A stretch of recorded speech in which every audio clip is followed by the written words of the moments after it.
In the year of the fire serpent, under the reign of the Tianlong Emperor, my twin sister's funeral day, Li Wei sat by the grave mound for 3 days and 3 nights unmoving, refusing food and water. Everyone in Lotus Creek Village sighed, saying how deep their love was, but how fate was crueler than a winter frost. Even my own mother, Madame Zhang, clutched my sleeve and wept. "Yunmei, why did you have to take Wei away from her?" It was as if the whole world chose to forget that Li Wei had been my husband for 32 years. At the hour of the rat, I wandered across the main road to the county town in a daze. An ox cart, laden heavy with stone, bore down on me. I could have stepped aside, but I found I did not wish to anymore. It was Li Wei who shoved me out of the way and fell, his blue robe darkening in a pool of blood. With his last breath, he clutched my hand and begged me, "If there's another life, return me cleanly to your sister." What did he mean by cleanly? I laughed, a sound as mad and brittle as ice cracking on a deep lake.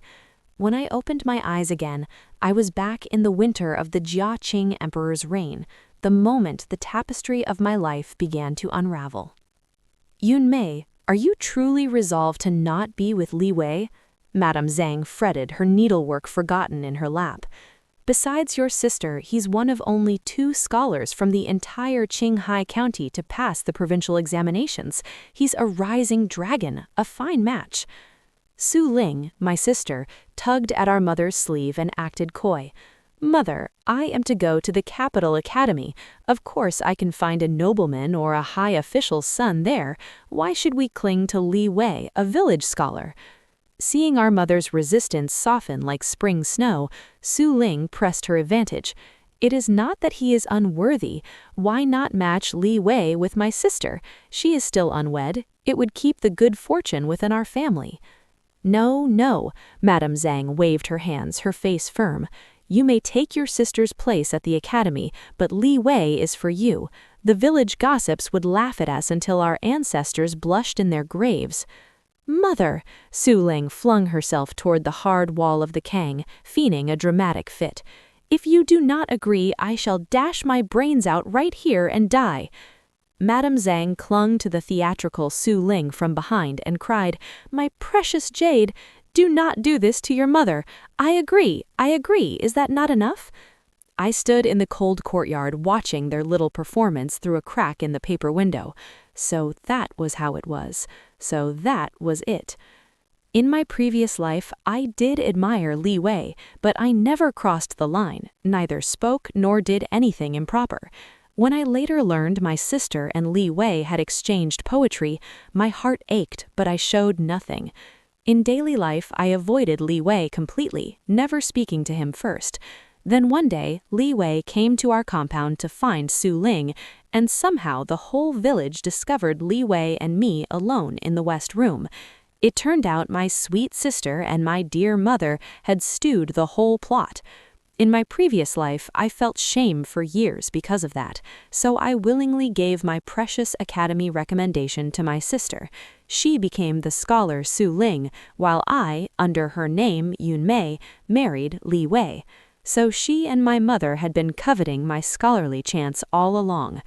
My dear sister. Fine, keep the man. Give me back my path to the academy. 1 month left and I shall leave Lotus Creek to Jingyang City. Yunmei. I looked up at the voice and saw Li Wei standing not far from our gate, waving at me. He was handsome and tall like a young bamboo, the sort girls' ballads were written about. But all I could picture was him falling in blood and begging me in that shattered voice, "If there's another life, return me cleanly to your sister." "Yunmei, I am calling you, can you not hear me?" Li Wei, seeing I did not respond, did not bother with propriety. He grabbed my wrist and pulled me toward the small bamboo grove. I shrugged his hand off and spat at his feet, my voice cold. "Li Wei, find a physician if you are sick. Do not drag me into your madness. Do not forget you are my sister's betrothed." Li Wei froze, studying my expression closely. The moment he called me, I knew Li Wei had been reborn too. I hated how well I knew him, but he clearly did not know me the way I knew him. Li Wei made a quick conclusion. Only he had returned. He could not contain his excitement. This life, no one could stop him from being with Su Ling forever. Seeing me turn to leave, Li Wei murmured, his voice low, half to himself, half a warning. Yun Mei, call me a fool, say it's nonsense, whatever you wish. I must say this. If you persist in your regard for me, know this. I do not like you at all. I only like your sister. If I am forced to marry you, I will drink a bitter tonic. I will not give you a child. We will be a pair of phoenixes with clipped wings, resentful for life. Li Wei knew exactly where to strike. In my previous life, I never bore a child. I visited temples countless times, burned incense, tried all sorts of herbal concoctions, and once grew so thin my own clothes hung on me. Li Wei had once held me and said it was fine if we had no son, just him and me for life. I believed I had married a good man, and gave my entire self to him and his family. But he was the one who made it impossible for me to conceive. How dare he blame it all on me in the last life? People can always be worse than you imagine. I kept walking until I closed the courtyard gate, then slid down and knelt on the frozen earth. I touched my face. It was wet. He did not love me, so why marry me? To torment me? To use me? To squeeze every ounce of value from me like a dried lemon? And yet, if he did not love me, why did he shove me away and use his life to save mine? Mother is calling you in to cook. Su Ling came out, utterly unconcerned by my strange posture, shouting at me. I looked at the twin who resembled me by 7 or 8 parts. 2 people, 2 fates. Su Ling had always known how to smile and charm. I was reserved and rarely laughed. My mother favored taking Su Ling out to be praised by others. She raised Su Ling to be fair-skinned and spoiled. My looks were the cheaper version, sun-darkened, thin and hollow. "What are you looking at?" Su Ling asked, chin lifted. I wiped my tears away and snapped back. First, I am your elder sister. Use the proper title before you address me. Second, cooking is not only my duty. You have hands too. I pushed past her with my shoulder and went straight inside. I had figured it out. In my last life, I was too pliant, so people trampled me. This life, I would be a firecracker. Whoever lit the fuse would get the blast. Yun Mei, do you not think Mother is getting old? Just 2 days of housework and her back already hurts. I glanced at Madame Zhang indifferently. It was not her back that hurt. It was her eyes that could not sight the sight of me. I had been helping with chores since I could walk, and as I grew, I became the one doing them. Now I had only rested for 2 days, and already my mother's face twisted with displeasure every time she looked at me. But Su Ling, who never lifted a finger even if the vinegar pot fell, she never said a word to her. When Madame Zhang saw I did not answer, she slammed the kitchen knife down and pointed at my nose. "Yun Mei, you just received the Academy Scroll and your wings have already grown hard, huh? You do not want to work around the house or in the fields? Are you planning to rebel? Perhaps I should just let Su Ling go to the academy instead." So that was her real face. Fine. I would play my move. I rushed out of the house, crying and shouting as I ran. "I do not want to live anymore. I worked so hard to earn the Academy Scroll, and now my mother wants me to give my spot to my sister. I might as well throw myself into the river." "Yun Mei, come back, we can talk." Madame Zhang ran after me, trying to shut me up. But stop? No way. Die? Also no way. I ran around the entire village, making sure every villager heard just how biased my mother truly was.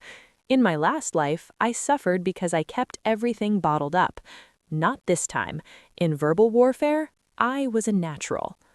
When I judged the timing right, I slowed and ran toward the riverbank.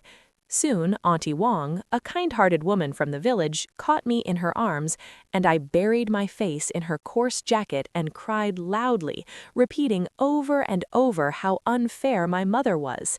Each time my mother tried to drag me away, Auntie Wong blocked her. Enough. The village elder, old Master Chen, stepped out of the crowd, his face dark. He scolded my mother. Madame Zhang, is it true you said your younger daughter could take her sister's place at the academy? My mother tried to deny it, but I let out an even louder wail. The villagers began criticizing her and Su Ling in unison. Her face turned bright red. She cared about her reputation, and now she had lost it completely. She looked at me for help, but I just kept crying. Then she looked for Su Ling, but my sister, who always worried about her image, hid behind the crowd, avoiding her gaze. Finally, my mother gave up and stammered, I was only jesting with Yun Mei. Jesting? You think this kind of thing is a jest? Old Master Chen snapped.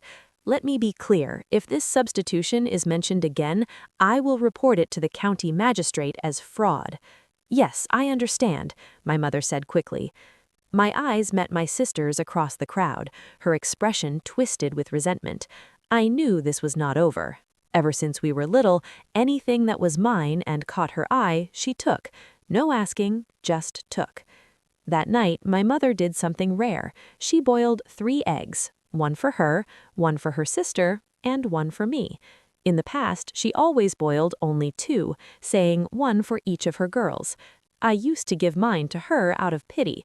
Turns out, the easiest solution was just to boil 3 eggs. Yun Mei, are you home? Li Wei's voice came from outside the compound wall. Su Ling shot me a proud look, chin held high as if she owned the world, then strutted out the door. A pang of pain ran through my chest. I told myself it was just the lingering chill of withdrawal. After all, I had been married to Li Wei for 30 years in my previous life. Even from a pile of shattered porcelain, you could still find one unbroken shard. Yun Mei, do not be angry with your sister. You know her temper, Madame Zhang said with a flattering smile. There was a question I had buried for a long time, and I finally asked, Mother, I was only born 1 incense time earlier than Su Ling. Does that one moment really make me so much less in your eyes? You have told me my whole life that I'm the elder sister, that I should give in, care for her, and bear all the responsibility. But can't you stop being so unfair? Her eyes filled with tears instantly, and they started to fall. She even managed to look worried. How am I unfair? Your father died early. I raised both of you alone, being both father and mother, and now you blame me? Would you be satisfied only when I am dead? In the past, I would kneel and apologize right away. But in my previous life, I had learned a truth. My mother was emotionally manipulating me. She saved her smiles for my sister and her tears for me. No child should have to carry their parents' emotional burdens. Seeing me standing there coldly with folded arms, she couldn't keep crying anymore and went off to wash the bowls. Su Ling came in, beaming, holding a small packet of sweet cakes. Li Wei said he wishes to see you. Seeing that I did not move from the stool, she grew anxious. Li Wei is waiting outside. How can you be so rude and not go greet him? I looked at her calmly. You are not even wed to him yet, and even if you were, tell me, which rule of propriety says I must see my future brother-in-law whenever he wishes to see me? Su Ling, used to getting her way, grabbed my arm and dragged me out. Before I realized it, she had pulled me into the moonlit courtyard. Li Wei, my sister bullied me. Li Wei comforted Su Ling tenderly, but when he turned to face me, his tone was full of reproach. Yun Mei, can't you as the elder sister stop bullying your younger sister all the time? I rubbed my wrist, red from Su Ling's grip, then hid the swollen mark behind my back. Lowering my head, I swallowed the bitterness in my chest. When I looked up again, my face was cold, composed. Coldness, my disguise, my armor, my last shred of pride and dignity. Our family matters have nothing to do with an outsider like you. Yun Mei, how can you be such a vile person? You bully your younger sister, and when I try to reason with you, you are not ashamed but even proud of it? Yes, I'm vile and you're noble. Then I, the vile one, will get out of the way so you noble souls can breathe easier. I turned to leave. Li Wei grabbed my wrist and I hissed in pain. He released me instantly, his voice worried and anxious. What happened to your hand? What is it to you? Say what you came to say. I pulled my hand back, though my heart softened for a fleeting moment at his concern. His gaze stayed fixed on my wrist, realization dawning that Su Ling had hurt me just moments ago. Li Wei? Su Ling cooed, shaking his arm coquettishly. Li Wei turned his head toward the radiant Su Ling, memories of past life regrets flickering through his mind. Then he looked back at me, eyes evasive. Yunmei, you have good marks. Let Su Ling take your place at the academy this year, and you can take the examinations again next year, all right? I pressed my hand to my chest. How could a heart hurt this much? Smack. I slapped myself hard across the face, cutting off the last foolish fragment of me that still harbored hope for him. Li Wei did not understand why, but as he looked at my expressionless face, a wave of panic hit him, as if he had just lost something precious. Li Wei, I said evenly, you also earned an academy scroll. Why do you not give your spot to my sister instead? Why is it always me the two of you pick on? He was the reborn Li Wei. He knew better than anyone how I had envied my sister's scholarly life in the past life, how I had regretted not being able to go. Sis, Li Wei is a man. How could I take his place at the academy? Su Ling said, her tone dripping with disdain. What does that have to do with me? I looked at my sister. Same mother, same birth, yet our mother had raised us into entirely different creatures. Li Wei, do not come to me again. I cannot help my sister. You two, I paused, the words heavy but clear. I wish you both a lifetime together, grow old side by side, and have many sons soon. Li Wei staggered backwards several steps, face pale, looking at me with pain, as if my blessing had been a cruel curse instead. For the next half-month, my mother grew unusually quiet. Whenever she looked at me, she seemed to have something to say but always swallowed it back. I pretended not to notice. Su Ling, on the other hand, seemed to take joy in talking endlessly in front of me about how wonderful Li Wei was to her and how much they loved each other. I treated her words like the noise of passing wind and counted the days until I could leave. At last, only 7 days remained, 7 days before I could finally escape from the family that did not love me and go to the academy I had dreamed of. Sis, Yunmei, are you even listening to me? Su Ling shoved me. I lazily rubbed my ear and replied, I heard you. You are asking where my academy scroll is. What is it to you? And I also said that if you want to trade your marriage with Li Wei for my academy spot, I refuse. I laughed mockingly. So even across lifetimes, Li Wei meant so little to her. And yet that is the woman he pined for his entire life, the one he betrayed me for. How pathetic I must have been to have loved a man like that. You refuse? What right do you have to refuse? Su Ling snarled, her voice sharp. Do not you like Li Wei? My face turned cold. When did I ever say that I liked him? If I hear that rumor outside, I will tear your mouth apart. Yunmei, enough now. Madame Zheng came out, trying to play peacemaker. I just shrugged indifferently and watched as she and Su Ling whispered to each other, plotting something as usual. I knew they were up to no good again, but as long as I stayed cautious for the next 7 days, I would be free. At least, that's what I thought, until I found myself home alone and saw Li Wei walk into the yard. I gripped a wooden laundry bat tightly, standing at the gate, ready to retreat at the first sign of trouble. It had only been half a month, but Li Wei's aura had changed. Gone was the sunny, warm scholar. In his place stood a brooding, dark man. Don't run. I just want to talk. I gripped the bat harder and warned him, you can talk from there. Don't come closer or this bat will not recognize who I am. I had gone out of my way to avoid him lately. Li Wei punched the earthen wall of my house with force, his expression worn, his tone murmuring and low.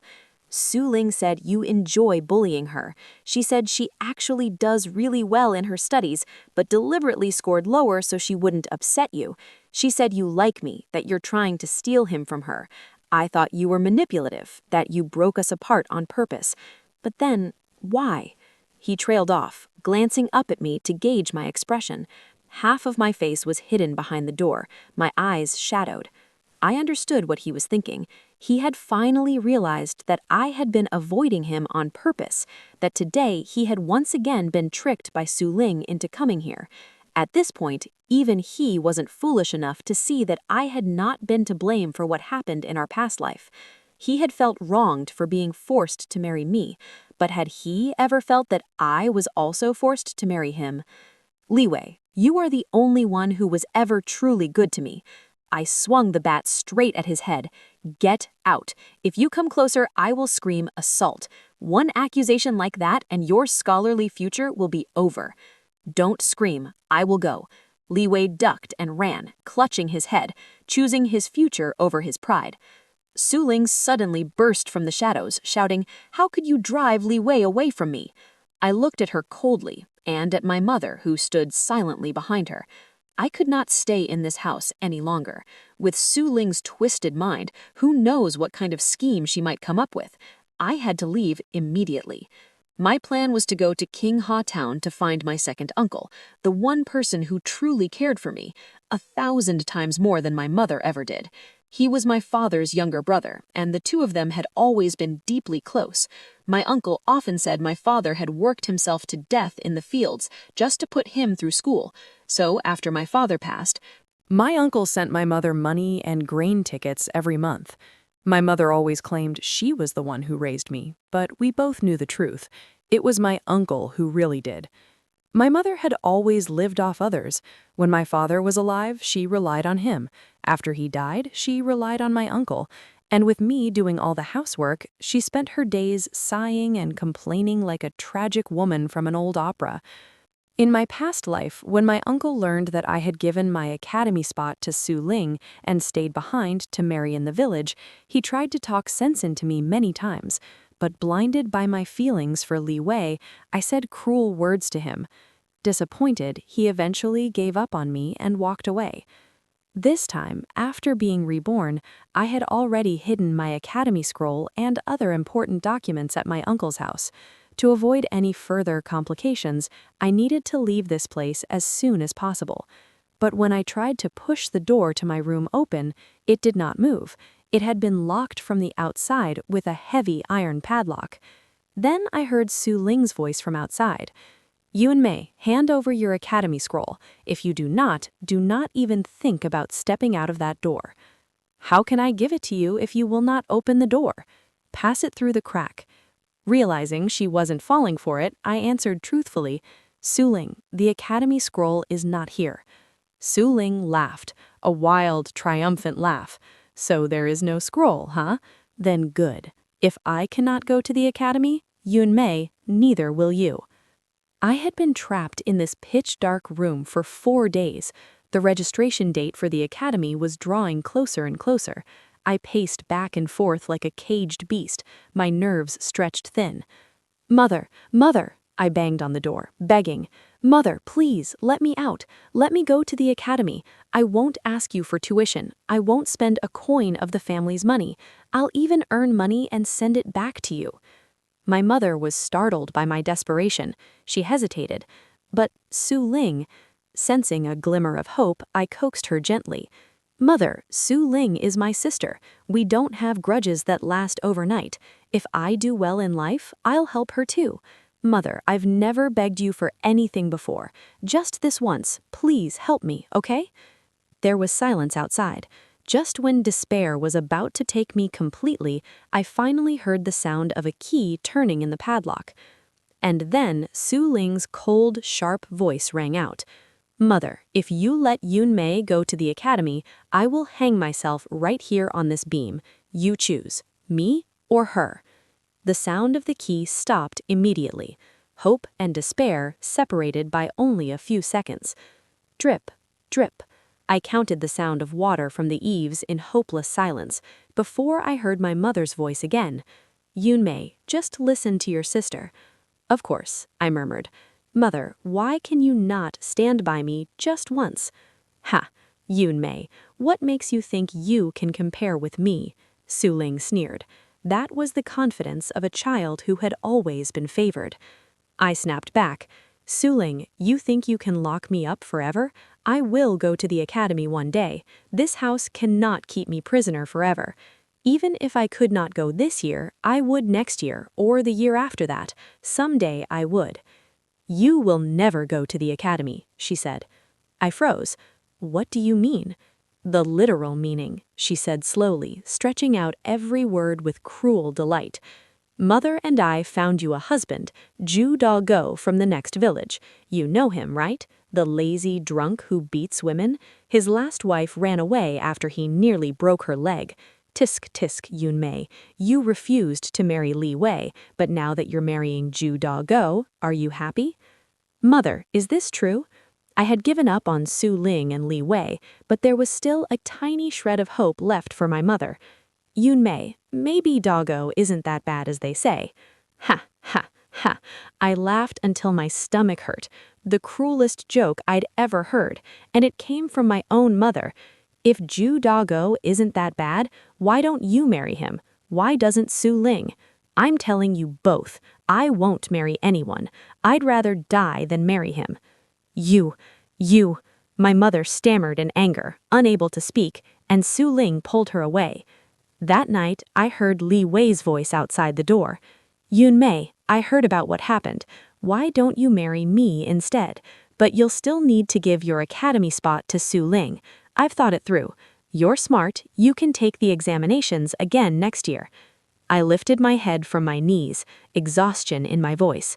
Li Wei, do you really think you're some kind of hero, sacrificing yourself for your so-called great love with Su Ling? To me, you're nothing but a selfish, self-righteous hypocrite. I'm telling you, I don't like you, and I don't want to marry you. And at that moment, I realized I truly felt nothing for him anymore. In my last life, I must have met too many men to waste myself clinging to a man like Li Wei, a crooked, twisted tree. Li Wei protested. That's impossible. How could you not like me? You copied my lecture notes by hand, reviewed my weakest classics, and even wrote over 10 study journals for me. How could that not be love? So I had loved him that much once, but the bitterness of my past life had long erased it all.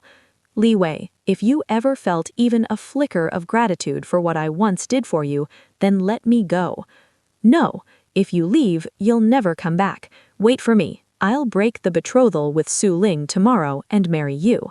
From day to night and night to day again, I sat motionless on the floor. My eyes drifted to the tinderbox and the oil lamp beside me. Fire! There's a fire! A villager shouted. My mother grabbed someone's arm in panic. Whose house is on fire? Madam Zhang, what are you still doing out here? It's your house. By the time my mother rushed home, half the west wing was charred black, and I, Yun Mei, was nowhere to be found. She clutched Li Wei's arm, her voice trembling. Where is my Yun Mei? Where is she? Is she safe? Li Wei shoved her away, his eyes burning with anger. She is gone. She is never coming back. He blamed my mother. He knew that if she had not pushed me so hard, I would not have run away so desperately. Gone. Not coming back. My mother's voice quivered as she collapsed to the ground, dazed.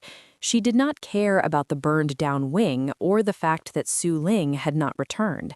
For a brief moment, she seemed to awaken to the faint echo of a mother's love for me, but it was too late. Li Wei had been among the first villagers to arrive to help put out the fire. When he saw how fierce the flames were, he wanted to rush in blindly to save me, but my second uncle was faster. He covered himself with a soaked quilt and charged straight into the burning room.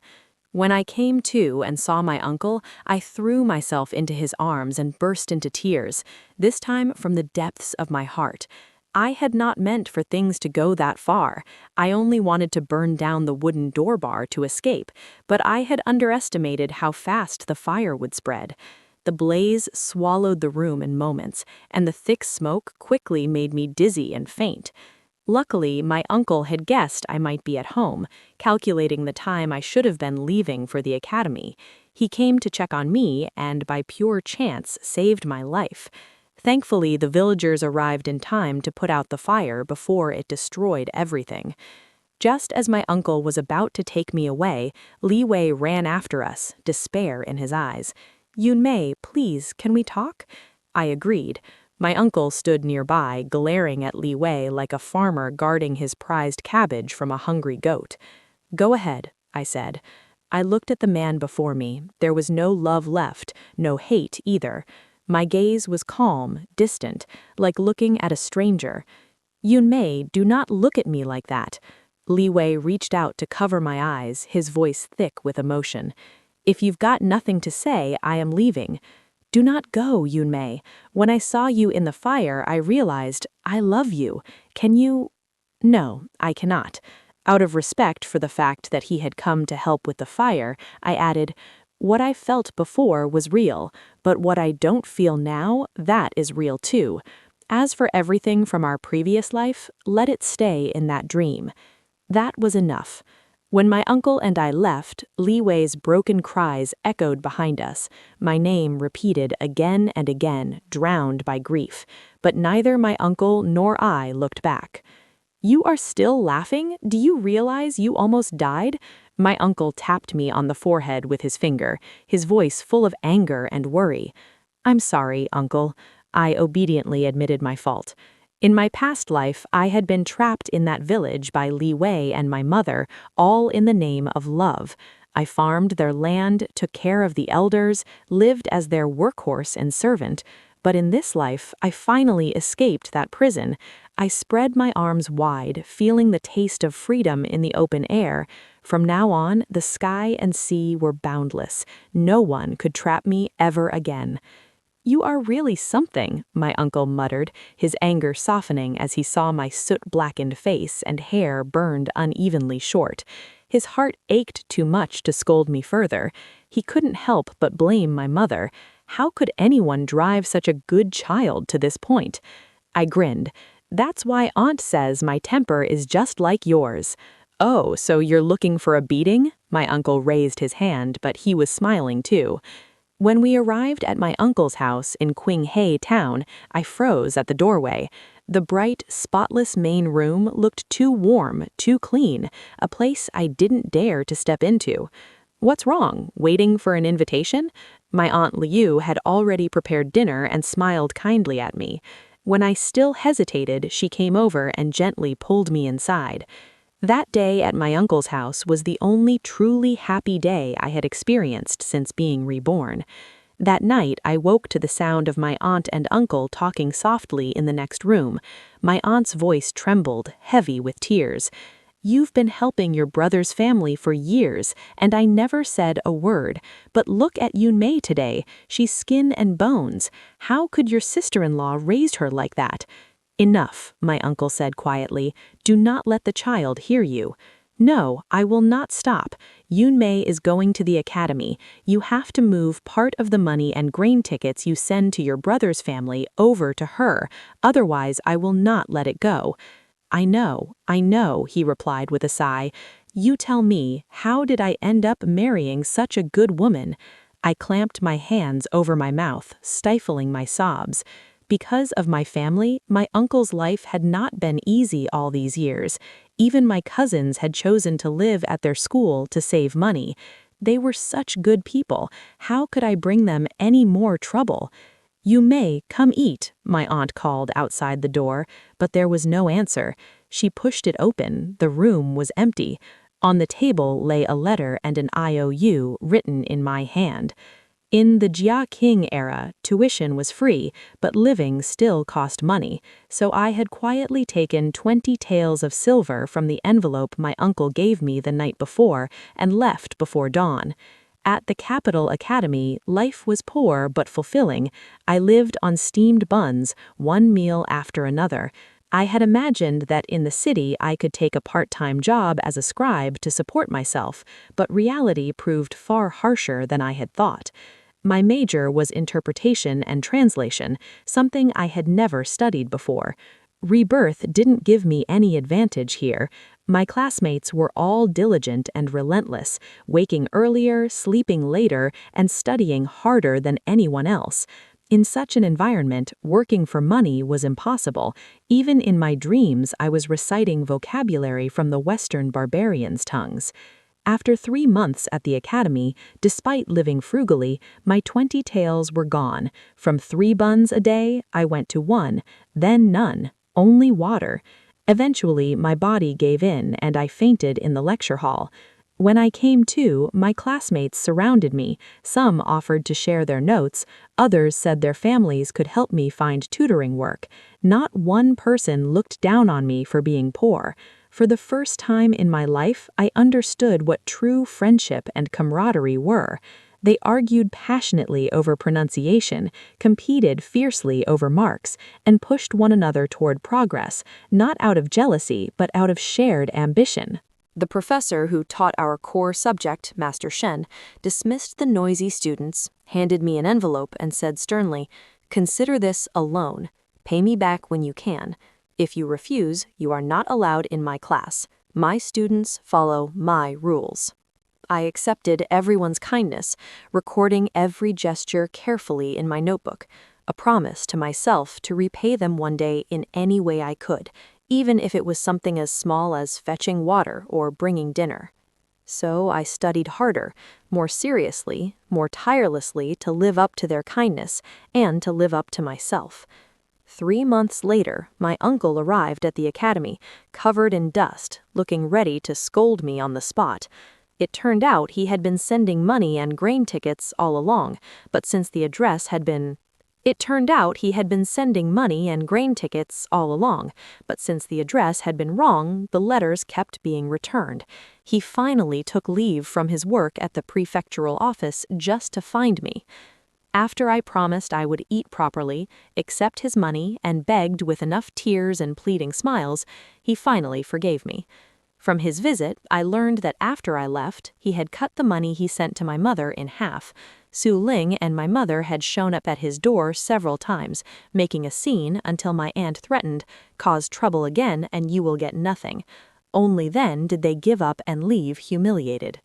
My uncle also told me my mother had secretly asked about me a few times, though he never revealed where I was. He said she looked older now, half her hair gone white, her face drawn and tired.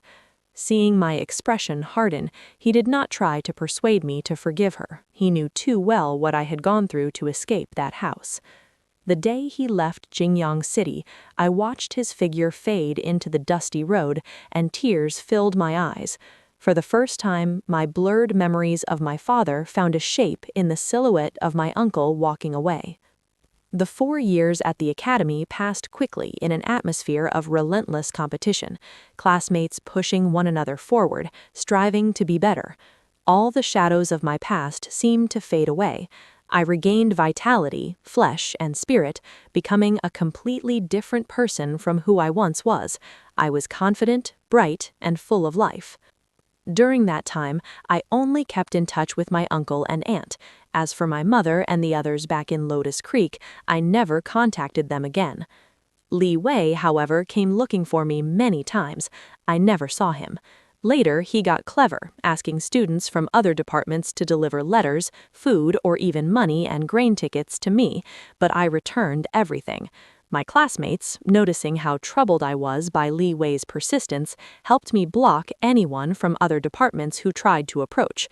Even if Li Wei still wanted to reach me, the goodwill of those students could not survive his constant pestering. Eventually, they stopped helping him altogether. My mother came to the academy twice. She was not yet 50, but looked older than she had in her 60s in my last life.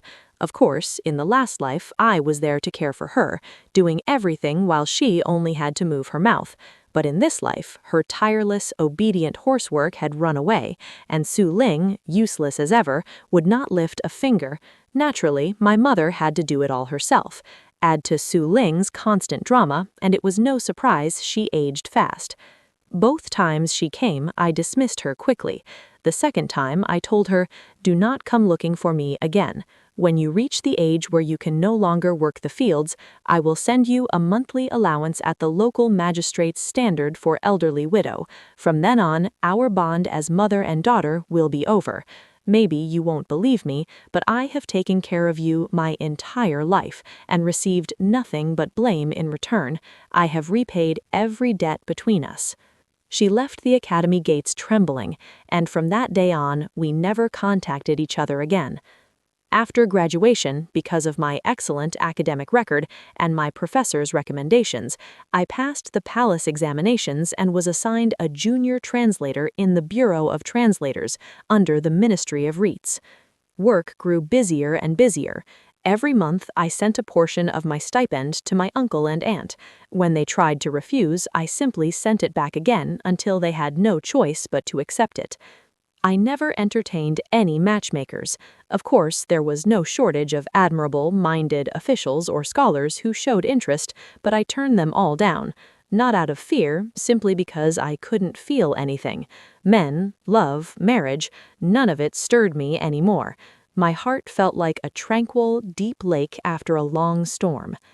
At first, my uncle and aunt tried to persuade me gently, but when they saw how peaceful and content my life was alone, how I found purpose in my work and joy in their company, they stopped mentioning it. After my uncle retired from his post, I brought them both to Jingyang City to live with me, under the excuse that I needed their wisdom and company in the capital. When they tried to give me back all the money I had sent over the years, I was stunned. It totaled nearly 300 taels of silver. I thought for a moment, then accepted it, pooled another 200 taels from careful savings, and used a connection to purchase for them a quiet, spacious courtyard house in the Willow Shade quarter of the city. They complained it was extravagant, but once they moved in, the joy on their faces said otherwise. My uncle's new hobby was visiting the city's many tea houses and gardens, chatting with the retired old officials. My aunt, meanwhile, used her formidable skills to manage the household and even started a small business embroidering fine handkerchiefs for a reputable shop, embarking on what she called her second spring. When she first told me her plan, she glanced at me nervously, afraid I, an official, might feel embarrassed by her working. I smiled and said, "As long as you are happy and healthy, I will always be your strongest supporter. Your hands create beauty. There's no shame in that." I would never forget the warmth of her hug that day, the same arms that once pulled me into her home when I was afraid of dirtying her clean floors. Later, when my cousins grew up and started their careers, I encouraged them to come to Jingyang City too, partly because the capital offered better opportunities, and partly because, selfishly, I wanted to keep my family close. Even if I could not see them every day because of my duties at the bureau, just knowing there were people waiting for me at home steadied my heart. My words carried weight in the family, and my cousins respected my opinion. They truly came to the capital to build their futures. As long as it did not violate any official rules or use my influence improperly, I did everything I could to help them, finding reputable lodgings, making introductions to honest merchants or scholars. They told everyone I was like their real older sister. I listened with a gentle smile. You reap what you sow. I was the fruit of my uncle and aunt's kindness. And I thought, in this life, I had finally found completeness. "Auntie Zhang, are you home?" Madame Zhang sat in her dilapidated main room in Lotus Creek, as she often did, staring at the wall. She was waiting for nothing in particular. The days blurred together. "Yes, I am coming." Her voice was frail, worn thin by years of shouting and then silence. Leaning on her cane, she shuffled slowly toward the courtyard 8. Xiaolan, the young wife from a neighboring household who had been paid a few coins to check on her, looked at the old, crumbling house with its half-burnt west wing and could not help shaking her head. This old lady, she had favored her younger daughter when she was young, driving away the capable elder daughter. The younger daughter had married the scholar Li Wei, while the elder daughter left for the capital never to return. Now, in her old age, the woman longed for the very daughter she had once cast aside. She stayed alone in the decaying home, saying only that she did not want her eldest daughter to come back one day and find no house left, no place to kneel before the ancestral tablets. Xiaolan knew who that daughter was, the formidable Lady Yun, the brilliant translator official she sometimes heard about from travelers' tales, who was said to speak for the celestial throne with barbarian envoys. Well, she thought, pitiful people often have themselves to blame. "Auntie," Xiaolan said softly, handing her a small, heavy cloth pouch through the bait. This is the living allowance from Jingyang City for you this month. Madame Zhang accepted it with both hands, her knuckles gnarled like old roots, and tucked it close to her chest, inside her faded jacket, the only tangible link left between her and the daughter whose face she could barely remember clearly. Ever since she turned 60, Yunmei had kept her promise, sending money every month through the county magistrate's office as regular as the seasons. She never sent a word. "Auntie," Xiaolan added, "that burnt room, it is still half ruined. You should use some of this silver to have it repaired before the winter rains." "Yes, yes," Madame Zhang nodded vaguely, her eyes distant. Xiaolan sighed. Whatever she said, the old woman always replied yes, but whether she actually did anything about it, that was another story. The money usually vanished quickly. Not long after Xiaolan left, the rickety courtyard gate burst open with a loud bang.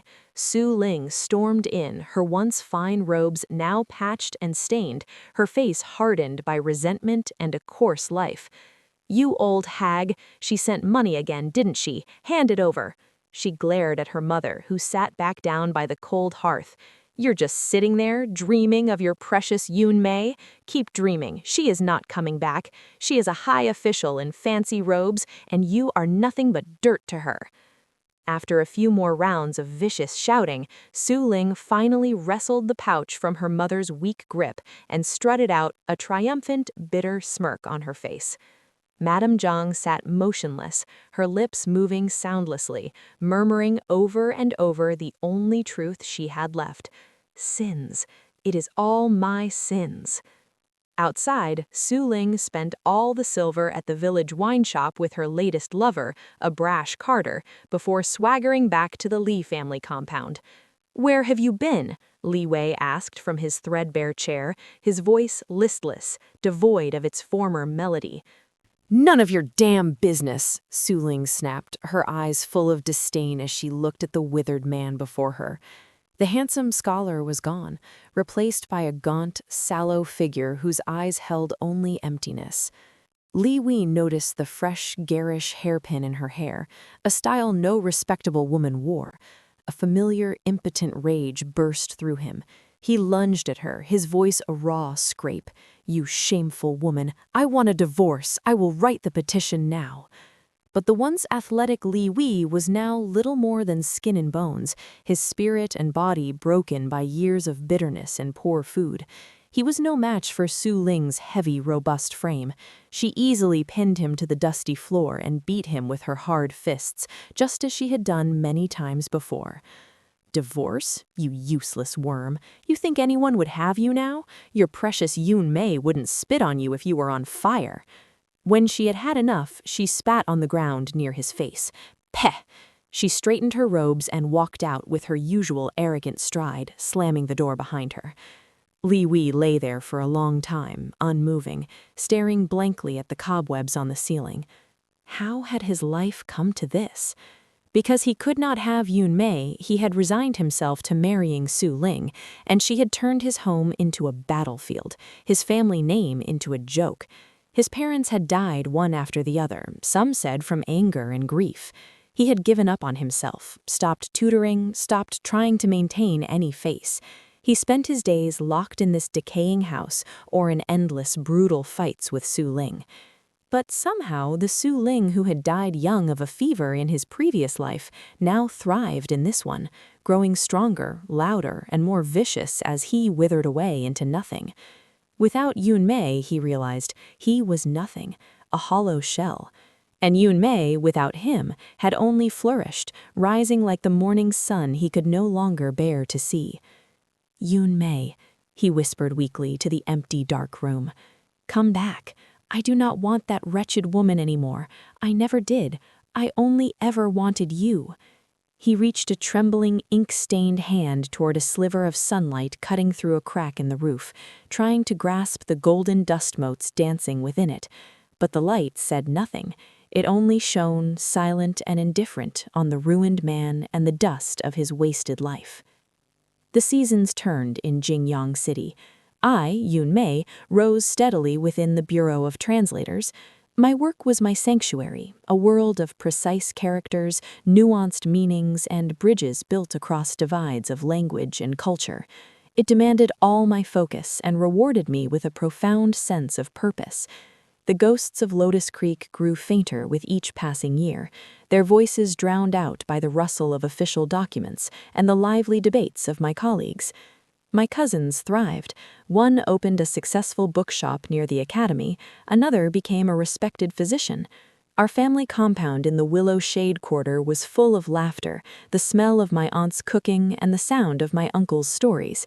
It was the home I had never had, and I cherished it fiercely.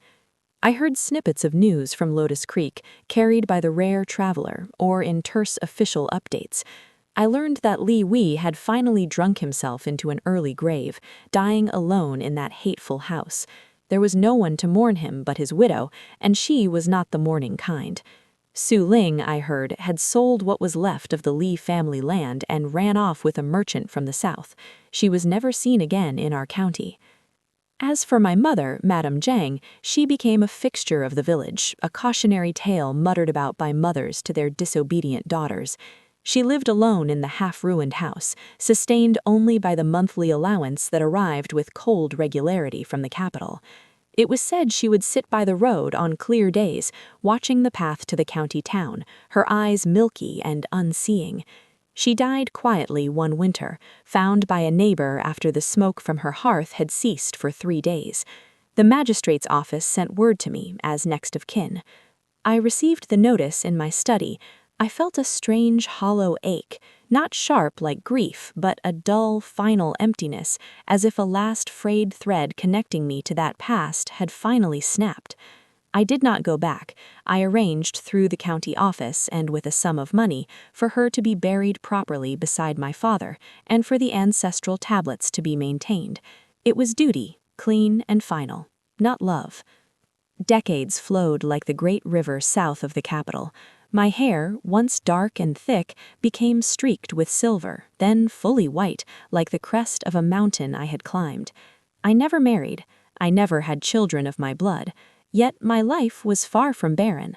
I became Master Translator Yoon, a venerable figure in the bureau, mentoring countless young scholars, many of them young women from humble backgrounds whose brilliance would have otherwise been lost to the fields. They were my daughters in spirit. My cousins' children called me Great Aunt, and their laughter filled my courtyard. My legacy was not in a single family line, but in the knowledge I preserved, the bridges I built, and the lives I helped shape. My uncle and aunt passed peacefully in their old age, surrounded by family, loved and honored. I mourned them deeply, for they were my true parents. After they were gone, the quiet in the house was different, a respectful, grateful quiet, not the cold silence of my youth. One afternoon, when I was very old, I sat in my sun-drenched garden. A young great-niece, a fierce and clever girl of 10, was practicing her calligraphy at a stone table nearby. "Great Aunt Yoon?" she asked, looking up, her brush poised. "Is it true you come from a village, that you had a twin?" The question, so innocent, did not sting. The past felt like a story I had read long ago, about another person. "Yes, little one," I said, my voice soft but clear. "It is true." "Were you alike?" I looked at her, at the sun glinting on the inkstone, at the robust peony blooming by the wall, a flower that had struggled for years before finding its strength and blooming more beautifully than any other in the quarter. "We looked alike for a time," I said, "but lives are not lived in a mirror. They are lived in choices. Her choices led her down one path, mine led me here." "And you are happy you chose your path?" she pressed, with the blunt curiosity of youth. I closed my eyes, feeling the warmth of the sun on my lined face. I saw not the blood and the fire of my rebirth, but the faces of my students who had succeeded, the grateful letters from families I had helped, the quiet pride in my uncle's eyes, the steadfast love in my aunt's embrace. I saw a life built piece by piece, with intention and courage. Yes, I said, opening my eyes and meeting her gaze. A calm, deep certainty settled in my bones. I am. My path was my own. That is the greatest fortune a person can have. That night, as I prepared for bed, an old, almost forgotten sensation washed over me, a gentle pulling, a soft unraveling at the edges of my being. There was no fear. I lay down, my breath evening out. My last thought was not of Li Wei's bloody plea, nor my mother's tears, nor Su Ling's spite. It was of that morning's sunlight in my garden, and the determined frown on my great-niece's face as she formed a complex character, her future an unwritten scroll full of promise. I had returned him cleanly. I had returned myself cleanly. The ledger was settled. The story was complete. In the annals of the Bureau of Translators, the career of Master Yun Mei is noted for its exceptional length, contribution, and the unusual number of female protégées she sponsored. Her personal writings, donated to the Imperial Library after her peaceful passing at the age of 82, speak little of her early life. One cryptic entry, often debated by scholars, reads, "Fate handed me a knotted thread, tangled with the lives of others. I had the scissors, though I did not know it at first. To cut cleanly is not an act of cruelty, but the first necessary stitch in weaving a life of one's own." In Lotus Creek, the Zhang family house collapsed entirely after a heavy rain a few years after Madame Zhang's death. Locals sometimes point to the overgrown foundation and tell two stories, one of a mother's fatal favoritism, and another, rarer but persistent, of the daughter who escaped the ashes and flew all the way to the feet of the emperor. They say she became a kind of minor legend, a reminder that even from the poorest, most tangled soil, a singular, resilient tree can grow, reaching for a different sky altogether.